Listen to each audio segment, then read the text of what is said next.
Right, మీరు share చేసుకోవచ్చు sir.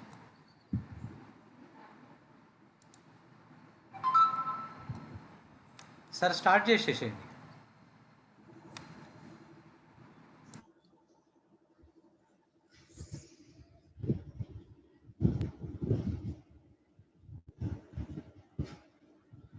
అదే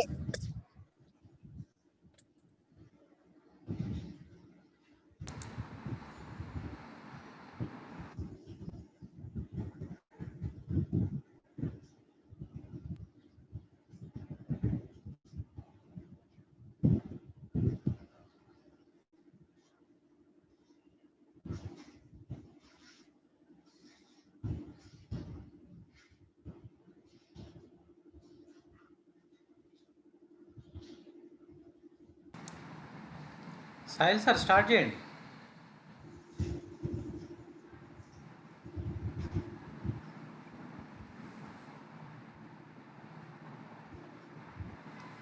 soil sir sir sir start చేయండి, క్లాస్ స్టార్ట్ చేయండి. చేస్తున్నా సార్. ఓకే.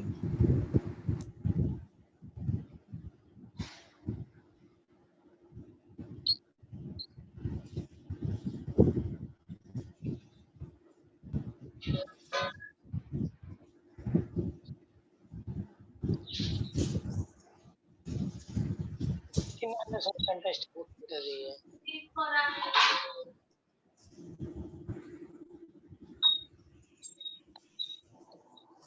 సార్ షేర్ చేయండి సార్, మీరే షేర్ చేయండి sir. Okay okay sir.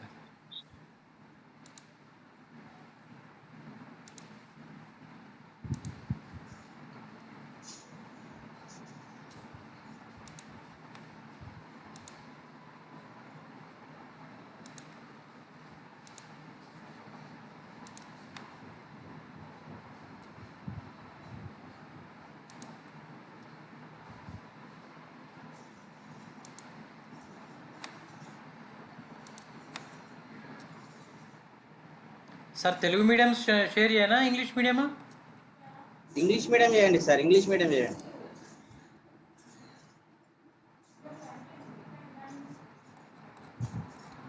Twelfth chapter sir, 12th chapter.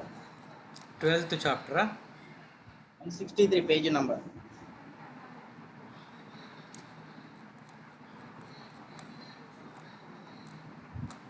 12th.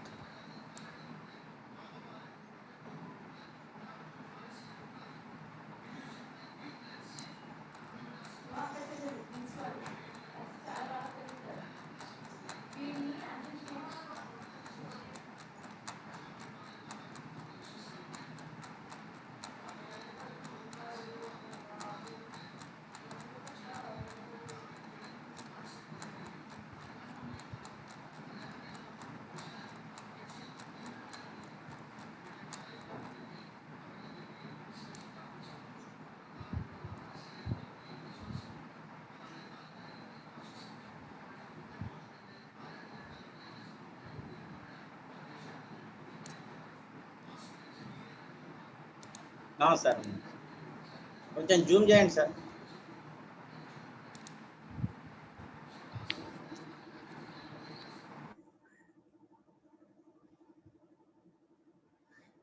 సరిపోతుంది కదా sir? Okay. Good afternoon children's. Good afternoon childrens. Good afternoon, sir. Good afternoon, sir. Okay, today we discuss about the 12th chapter, world between the world wars. Telugu medium వాళ్ళు ఉంటే ప్రపంచ యుద్ధాల మధ్య ప్రపంచం అనే topic ని మనము హిస్టరీ పార్ట్ లో మనం ఈరోజు డిస్కషన్ చేసుకుందాము. ఓకేనా? So first of all, what is war? What is war?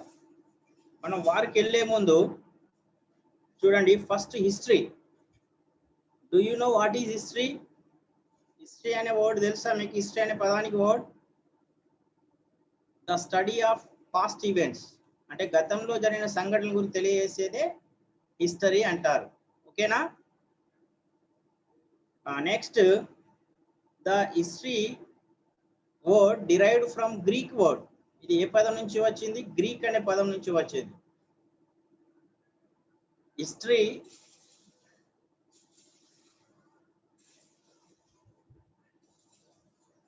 Next, the father of history, Herodotus.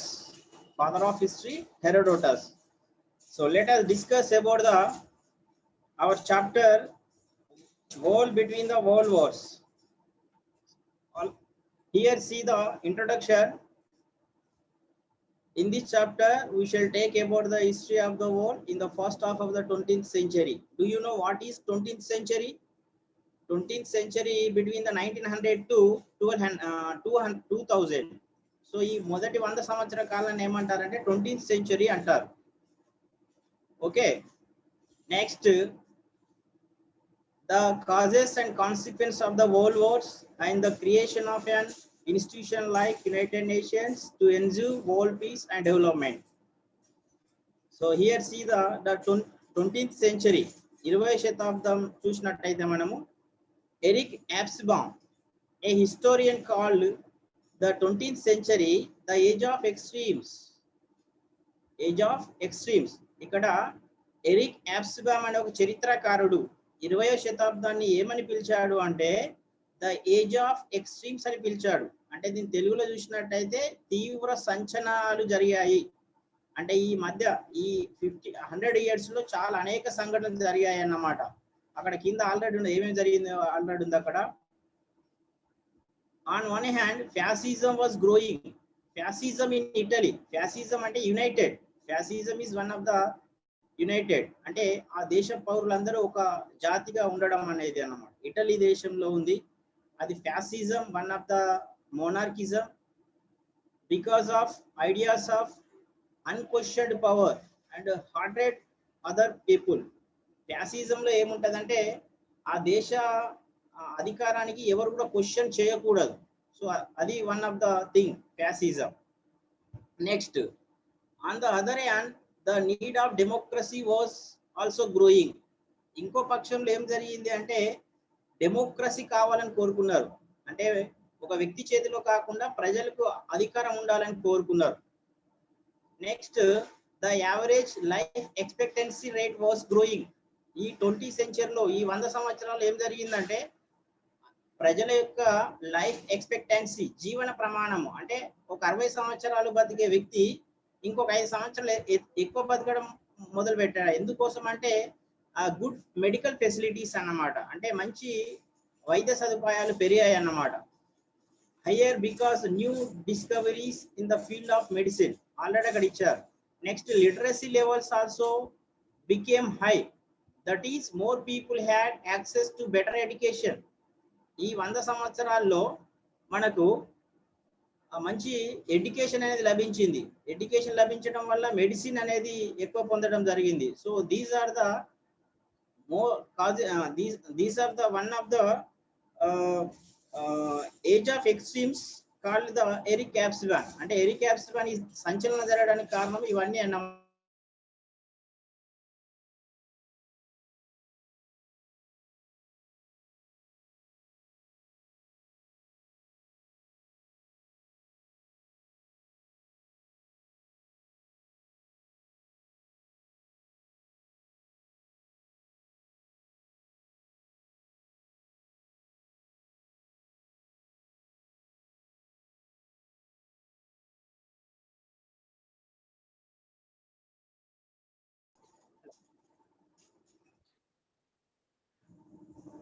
Start చేయండి సార్. ఇక్కడ పవర్ పాయింట్ సార్ స్టార్ట్ చేయండి. ఓకే సార్, నేను అది షేర్ చేస్తా, ఒక్క నిమిషం.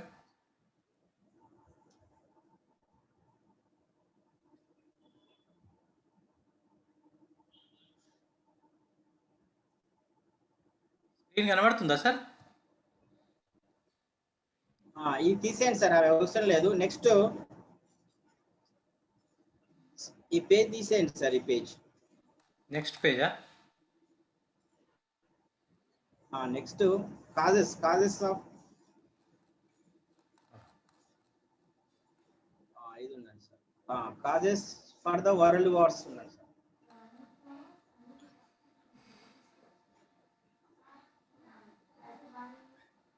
Okay, in this period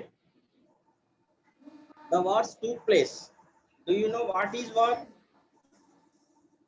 What is war? యుద్ధం అంటే ఏమిటి తెలుసా? Nothing but any issues, because conflicts, గొడవలు అన్నమాట. ఒక దేశానికి మరి ఇంకొక దేశానికి మధ్య గొడవ జరగడాన్ని యుద్ధము అంటారు. So which means one country fight with another country. Okay, ఒక దేశానికి ఇంకో దేశానికి మధ్య యుద్ధం జరిగింది అనుకోండి, దాన్నే కాన్ఫ్లిక్ట్స్, గొడవలు జరగడాన్ని వారి యుద్ధం అని పిలుస్తారు. సో మనకు during the 20th century, First World War took place in the 1914 between the 1918. This is the first World War. అంటే ప్రపంచవ్యాప్తంగా మనకు మొదటి ప్రపంచ యుద్ధం, అంటే ప్రపంచంలోని అన్ని దేశాలు కలిసి యుద్ధం చేయడం జరిగింది. All countries are involved in at the first time 1914 between the 1918. So what were the causes of First World War? ఈ మొదటి ప్రపంచ యుద్ధంలో అనేక దేశాలు మొదటి ప్రపంచ పార్టిసిపేట్ కావడానికి వాట్ ఆర్ ద కాజెస్, కారణాలు ఏమిటి? సో ఫస్ట్ కాజ్ ఉంది ఇక్కడ చూడండి, aggressive nationalism. Aggressive nationalism is the one of the causes of first world war. Here in this para, first para, aggressive nationalism అంటే దీని తెలుగులో ఏమంటామంటే దురహంకార పూరితమైన జాతీయవాదం అంటారు. దురహంకార పూరితమైన జాతీయవాదము అంటారు. అంటే నేషనలిజం, జాతీయవాదము అంటే నా దేశం గొప్ప, నేను చెప్పింది ఇతరులు చెప్పి నేను వినకూడదు, I am the supreme, our nation is the supreme అనే చెప్పడాన్ని అగ్రెసివ్ నేషనలిజం అంటారు. ఒక ఈగో అన్నమాట, ఒక అహం అనేది ఉంటది. సో అక్కడ ఉంది చూడండి, అక్కడ the ideology of nationalism was positive impulse. Many newly formed modern nations were creation in Europe because of people's strong feeling of nationalism. It was also force behind the unification of Germany and Italy, but this ideology created pride the nations hatred against the neighboring countries.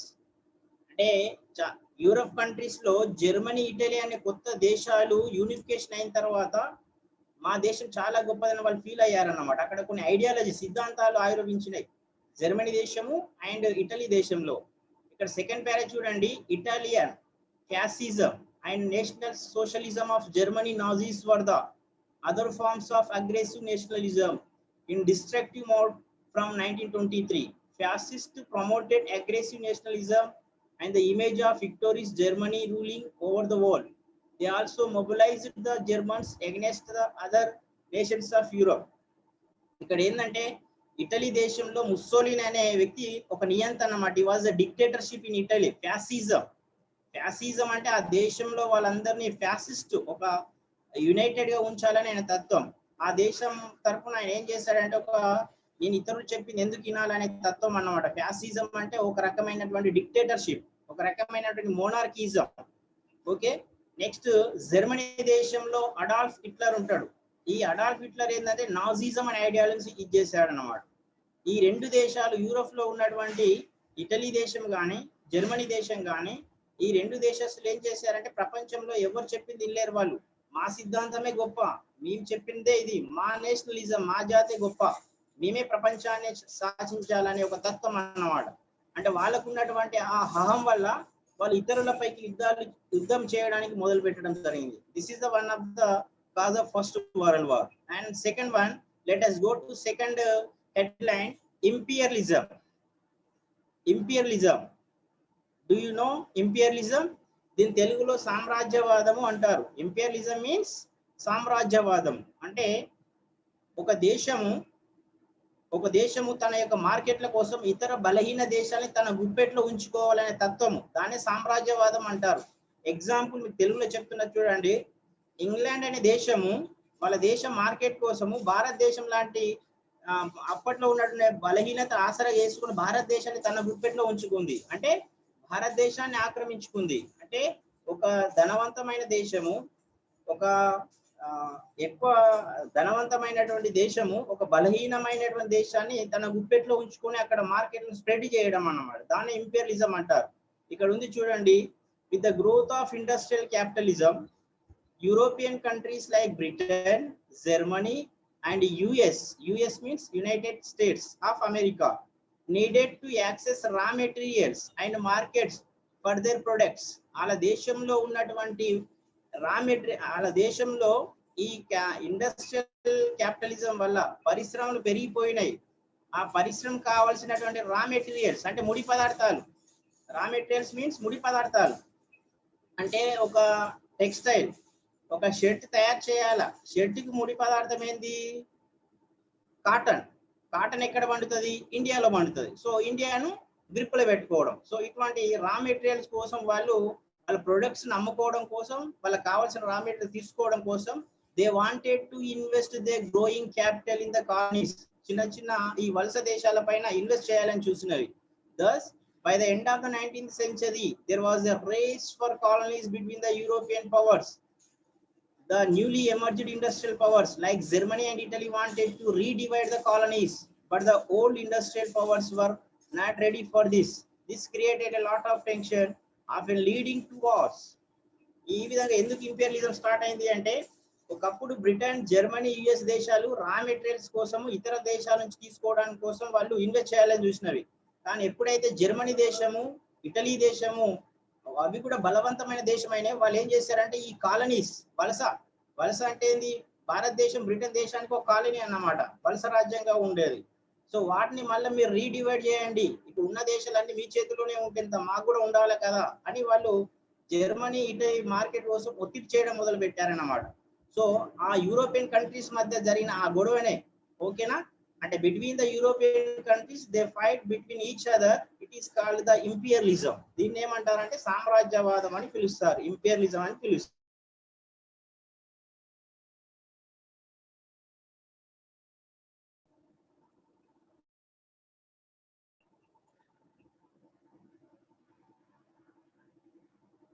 Sir next page వెళ్ళండి sir. Next, this is the one of the very important cause, secret alliances.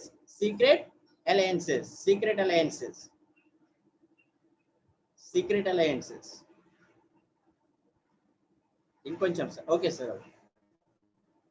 Secret alliances. Do you know what is secret alliances? Secret alliances means secret alliance, ఒక కూటమి, ఓకేనా. It means group, ఒక group ని ఏర్పాటు చేయడం అన్నమాట. దీనే ఈ సీక్రెట్ అలయన్స్ కూడా one of the causes of first world war.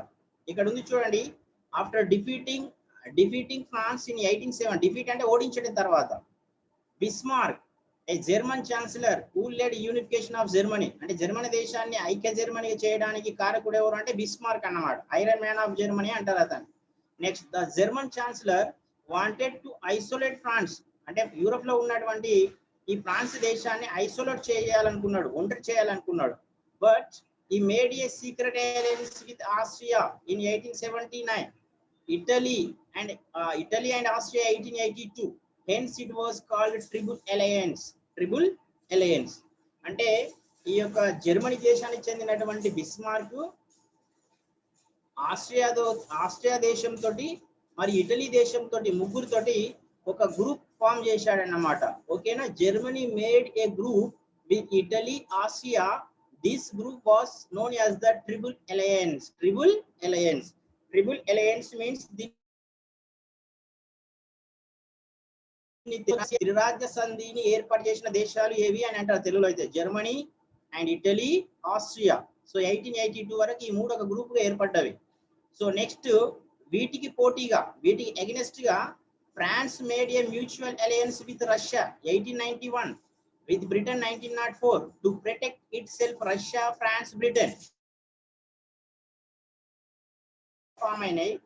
తర్వాత France and Britain formed the triple entente in 1907.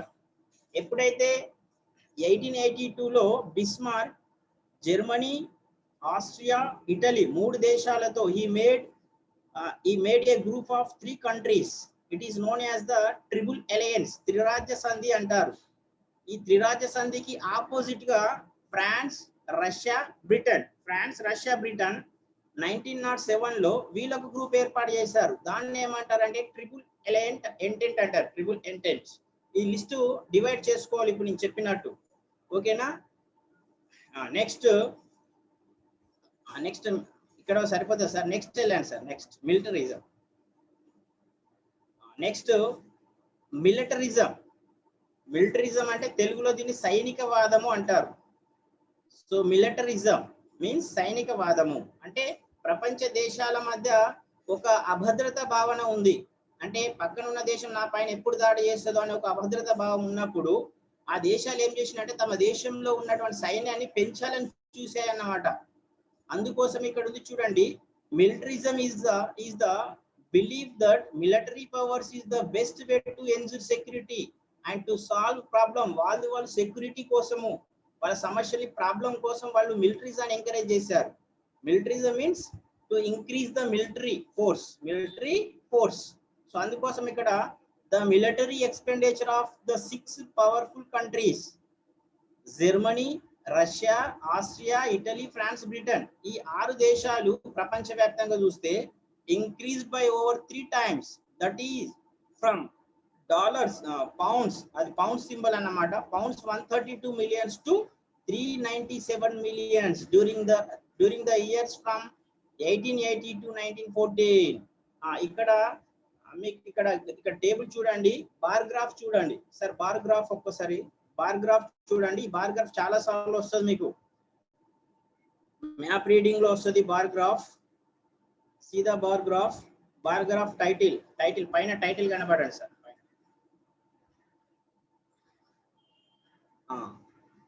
The armament race, ఆయుధ పోటీ అంటారు దీన్ని. తెలుగులో ఏమంటారంటే ఆయుధ పోటీ, అంటే weapons.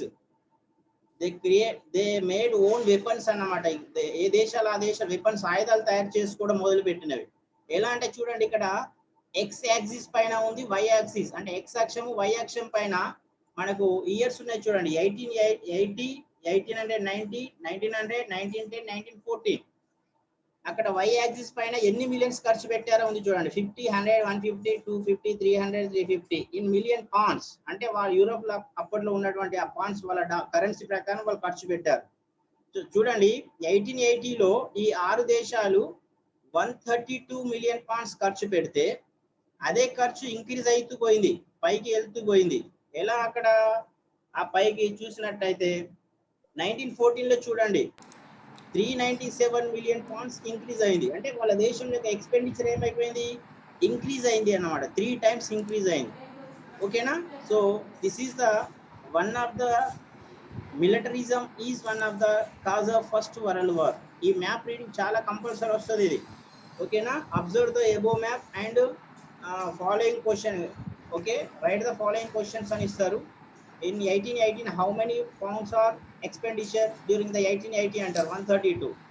How much times increase the million pounds expenditure ante 397 million pounds. Okay, next.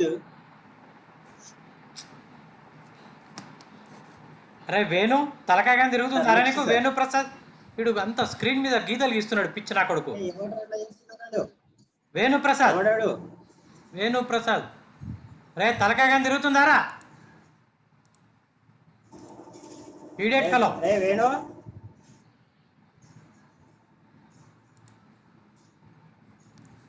Sir next sir next వెళ్ళండి సార్. నెక్స్ట్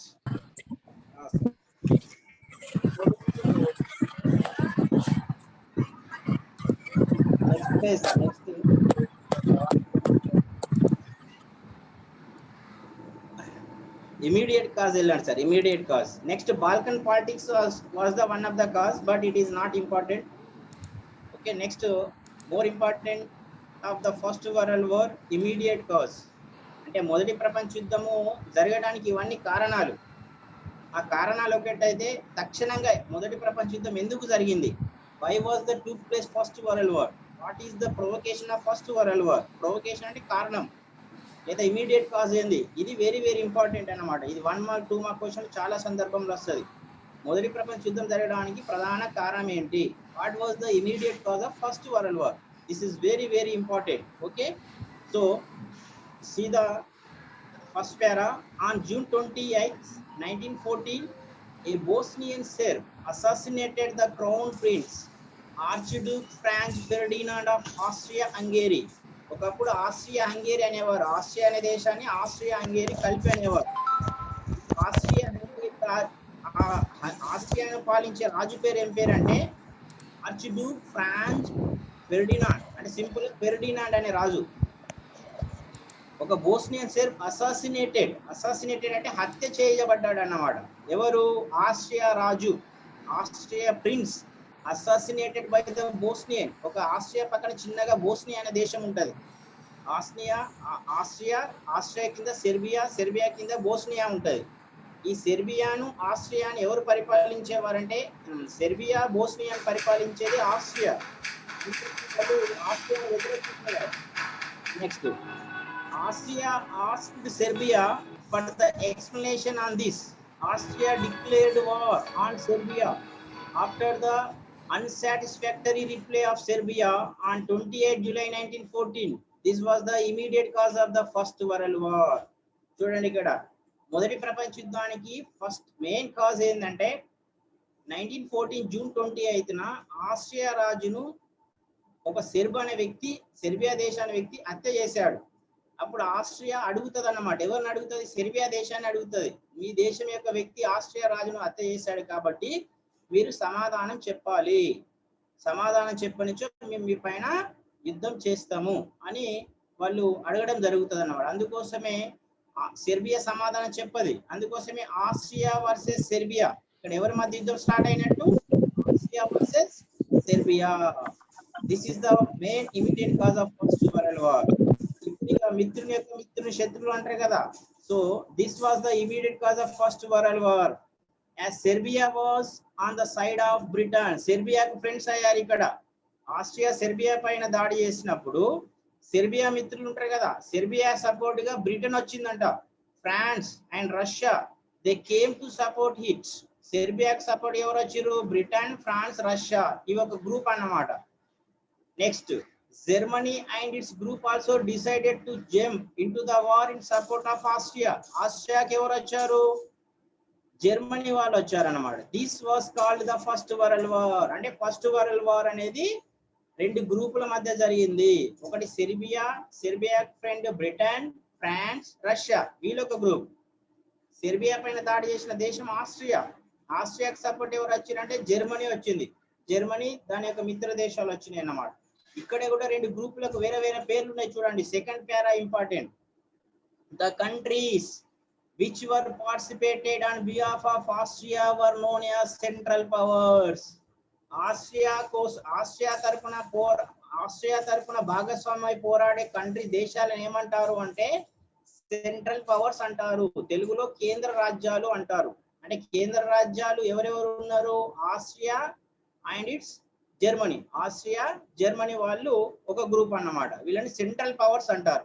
నెక్స్ట్ వీళ్ళకి ఆపోజిట్ గ్రూప్ ఏంటి అంటే central powers were also as the other group was called allied. Central power అన్న ఒకటే, allied power అన్న ఒకటే. మిత్ర రాజ్యాలు అంటారు. సింపుల్ ఏంటంటే మిత్ర రాజ్యాలు. Next central powers and other group అంటే ఇతర గ్రూప్ ఏంటంటే అలైడ్ పవర్స్, కేంద్ర రాజ్యాలు, మిత్ర రాజ్యాలు.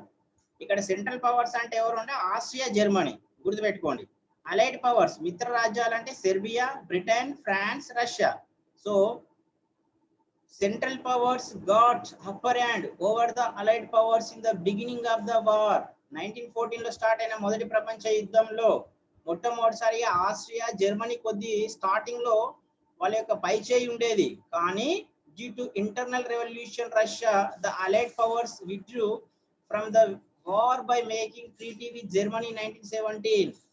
అయితే రష్యాలో రెవల్యూషన్ జరుగుతుంది. రష్యా ఏం చేసిందంటే ఈ యొక్క అలైడ్ పవర్ నుంచి విరమించుకుంది అన్నమాట. దానివల్ల అలైడ్ పవర్ యొక్క సంఖ్య తగ్గింది. Next, on the other hand US also jumped into the war on behalf of the allied countries when Germany troops అంటే దళాలు, German troops sunk its commercial ship Lusitania in 1917. US allied powers పక్షం చేరక ముందు Germany, Austria యొక్క కూటమైన central powers ఆధిపత్యంలో ఉండేది. కానీ ఎప్పుడైతే 1917 లో ఈ జర్మనీ ఏం చేసింది అంటే అమెరికా యొక్క వాణిజ్య నౌక పేరు లుసిటా అనే నౌకను ముంచేసింది అన్నమాట. ఓకేనా? దాన్ని ధ్వంసం చేయడం వల్ల అమెరికా కోపం వచ్చింది. దేనిపైన? జర్మనీ పైన. అంటే శత్రువుని యొక్క శత్రువు ఏమవుతాడు? మిత్రుడు అవుతాడు. అలా thus allied powers became victories in the war. ఎప్పుడైతే అమెరికా ఈ యొక్క అలైడ్ పవర్స్ మిత్ర రాజ్యాల కూటమిలో జాయిన్ అయిందో అంటే ఫస్ట్ వరల్డ్ వార్ టుగెదర్ ఎవరి మధ్య జరిగింది అంటే central powers versus allied powers. Who made the central powers groups ante Austria, Germany, and opposite groups allied powers evaru ante Serbia, France, Russia and America. Last America join ayindi, Russia madhyalo ఇది అయిపోయింది అన్నమాట. So these are the central powers versus allied powers. These were the immediate cause of first world war. మొదటి ప్రపంచ యుద్ధం జరగడానికి ఇది ప్రధాన తక్షణ కారణము అన్నమాట. అందుకోసమే ఈ మొదటి ప్రపంచ యుద్ధంలో లాస్ట్ కు విక్టోరియస్ ఎవరు సాధించారు? సెంట్రల్ పవరా అలైడ్ పవరా అన్నప్పుడు ఏది సాధించింది? Victory allied power. ఎందుకోసం అలైడ్ పవర్ సాధించిందంటే అలైడ్ పవర్స్ లో ఎవరెవరు ఉన్నారు? ఫ్రాన్స్ ఉంది, బ్రిటన్ ఉంది మరియు రష్యా ఉంది, కానీ మధ్యలో వెళ్ళిపోయింది. నెక్స్ట్ అమెరికా ఉంది. అమెరికా రావడం వల్ల వీళ్ళకి స్ట్రెంగ్త్ అని పెరిగింది అన్నమాట. సో అట్లా first world war fought between the two groups, two blocks, అంటే రెండు గ్రూపుల మధ్య జరిగింది. One of the group is called Central Powers. Who made Central Powers? Germany, Austria. Who made the Allied Powers? In the group of Allied Powers, France, Britain, Russia, and also last joining of the US. ఈ 4 దేశాలు plus Serbia also. So ఈ రెండు గ్రూపుల మధ్య జరిగిన గొడవ, అంటే ఒక రెండు దేశాల మధ్య గొడవ జరిగింది. ఫస్ట్ ఏ దేశాలు? Austria versus Serbia. బట్ ఆస్ట్రియాకు మిత్రులు వచ్చారు, సెర్బియాకు మిత్రులు వచ్చారు. ఆ రెండు దేశాలు రెండు గ్రూపులుగా ఫామ్ అయ్యాయి. So with the two blacks, the war fought during the 1914 to 1918. It is called the First World War. It is called the First World War. Next, after the completion of First World War, one of the Treaty of Versailles, treaty ఒప్పందం జరిగింది. ఎప్పుడు ఎవరు గెలిచారు first world war లో? Allied powers గెలిచారు, అంటే మిత్ర రాజ్యాలు గెలిచారు. ఎవరు ఓడిపోయారు? సెంట్రల్ పవర్స్ ఓడిపోయారు. జర్మనీ మరియు ఆస్ట్రియా గ్రూప్ ఓడిపోయింది. England, France, Russia, America group అయిన అలైడ్ పవర్స్ గ్రూప్ గెలిచింది అన్నమాట. అందుకోసమే ఎప్పుడైనా ఒక యుద్ధంలో ఒక గ్రూప్ గెలిచడం, ఒక గ్రూప్ ఓడిపోవడం జరుగుతుంది. కాబట్టి గెలిచిన వాళ్ళతోటి ఓడిన రాజ్యాలు ఒప్పందం చేసుకుంటాయి అన్నమాట. ఒక ట్రీటీ, ఒప్పందం అంటే ట్రీటీ అన్నమాట. After the completion of first world war, which type of treaty of took place here ante the Treaty of Versailles. Treaty of Versailles 1990 అంటే వెర్సైల్స్ ఒప్పందము అంటారు. తెలుగులో ఏమంటారు? వెర్సైల్స్ ఒప్పందము. మొదటి ప్రపంచ యుద్ధం జరిగిన తర్వాత జరిగిన సంధి ఒప్పందాన్ని ఏమని పిలుస్తారు అంటే వెర్సైల్స్ ఒప్పందము అంటారు. లేదా ఇంగ్లీష్ లో అయితే ద ట్రీటీ ఆఫ్ వెర్సైల్స్. ఎప్పుడు జరిగింది? 1990. ఈ వెర్సైల్స్ ఒప్పందంలో భాగంగా అనేకమైనటువంటి కొన్ని డిస్కషన్ జరిగాయి అన్నమాట. ఇక్కడ చూడండి, after the first world war many discussion and treaties were done. అనేకమైనటువంటి చర్చలు జరిగినాయి, అనేక ఒప్పందాలు జరిగాయి. Britain and its 3 allies imposed the terms and conditions. Imposed విధించాయి of the treaty on the defeated powers. Defeated powers అంటే ఎవరు? ఓడిపోయిన రాజ్యాలను కొన్ని వాళ్ళ పైన ఫైన్స్ విధించడం జరిగింది అన్నమాట బ్రిటన్ యొక్క కూటమి. The Austro-Hungarian and Ottoman Turkish Empire were dissolved and broken up into small nation states. అప్పుడు ఆస్ట్రో హంగేరియన్ అనేది ఒక పెద్ద సామ్రాజ్యం. అంటే ఆ ఆస్ట్రో అంటే ఆస్ట్రియా అనే దేశం కింద చిన్న చిన్న దేశాలు ఉండేటివి, ఒక 10 దేశాల వరకు. ఒట్టోమన్ అంటే అదొక టర్కిష్, అక్కడ కూడా చిన్న చిన్న దేశాలు ఉండేటివి. అవి బ్రోకెన్, విడిపోయినాయి అన్నమాట. విడిపోయి చిన్న చిన్న దేశాలుగా small nation states were emerged, అంటే కొత్త కొత్త దేశాలు ఆవిర్భవించాయి. Next, the German empire too was broken up and replaced a democratic republic. Germany యొక్క సామ్రాజ్యం కూడా ఇదైపోయింది అన్నమాట. Next, the Ottoman Empire was replaced by the Republic of Turkey and its colonies in Africa were divided among the victories. అంటే Ottoman సామ్రాజ్యం కూడా విడిపోయింది, చిన్న చిన్న రాజ్యాలు విడిపోయిన ఏ దేశాలు ఏర్పడ్డాయి ఇప్పుడు చూద్దాం. Next page sir, 167 page. ఇక్కడ చూడండి, ఏ large number of new countries were formed. మొదటి ప్రపంచ యుద్ధం తర్వాత జరిగిన ఈ వెర్సల్ సంధిలో భాగంగా కొత్త కొత్త దేశాలు ఫామ్ అయినాయి. A large number of new countries were formed like Austria. Hungary ఒకటి ఉండే, ఇప్పుడు ఆస్ట్రియా వేరైపోయింది, హంగేరీ వేరైపోయింది. Yugoslavia, Czechoslovakia, Estonia, Latvia, Finland. These are the new countries were formed on behalf of Versailles Treaty. అంటే Versailles ఒప్పందంలో భాగంగా కొన్ని కొత్త దేశాలు ఏర్పడ్డవి. ఆ కొత్త దేశాలు ఏవి అంటే ఆస్ట్రియా హంగేరి ఒకటి ఉంటే ఆస్ట్రియా నుంచి హంగేరి వేరుపడ్డది. యుగోస్లోవియా ఒకటే ఉండే, ఆ యుగోస్లోవియా నుంచి చెకోస్లోవేకియా వేరుపడ్డది, ఎస్తోనియా వేరుపడ్డది, లాట్వియా, ఫిన్లాండ్. సో ఇన్ని రకాల కొత్త దేశాలు ఏర్పడ్డవి. Next, the treaty of Versailles imposed heavy penalty on Germany. ఈ వెర్సైల్స్ ఒప్పందంలో భాగంగా అత్యధిక పెనాల్టీ ఏ దేశం పైన విధించబడ్డది? Germany. Both in monetary terms, అంటే డబ్బుల విషయంలో కావచ్చు, and Germany had to pay war in indemnity or compensation, నష్టపరిహారం చెల్లించింది, compensation to the victorious alliance. And in territorial terms, అంటే కొన్ని ప్రాంతాలను వదులుకున్నది. డబ్బుల పరంగా డబ్బులు ఇవ్వడం జరిగింది, ప్రాంతాల పరంగా ప్రాంతాలను వదులుకుంది. It lost a lot of its territory to France and other countries. అంటే జర్మనీ పక్కనే ఫ్రాన్స్ అనే దేశం ఉంటది, దానికి కొంత ప్రాంతం ఇది ఇవ్వడం జరిగింది. నెక్స్ట్ చూడండి, the league of nation. The league of nation 1920. ఒక్కసారి లీగ్ ఆఫ్ నేషన్ పోయే ముందు మనం ఇంకోసారి మరొకసారి ఇచ్చేద్దాం. చూడండి, టైం అయిపోయింది సార్. లాస్ట్ 1 minute ఉంది, 1.5 minute ఉంది. సమ్ అప్ చేయండి. Okay sir. Okay dear students, today we discuss about the war between world wars. Okay, so first one, who called the 20th century the age of extreme? Anybody say, students? Eric Hobsbawm. Very good. What is your name? Vishwasri sir. Vishwasri sir. Vishwasri. Oh, excellent answer by Vishwasri. Next, and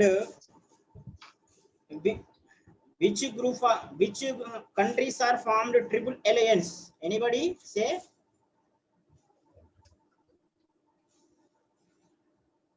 Russia, France, triple alliance, త్రిరాజ్య సంధి దేశాల పేర్లు ఏంటి చెప్పగలుగుతారా? Russia, France, Britain. Sir, Italy, Austria, Germany. Italy, Austria, Germany. Okay, very good, excellent answer. What's your name? Vishwasri sir. Vishwasri. Okay, very good.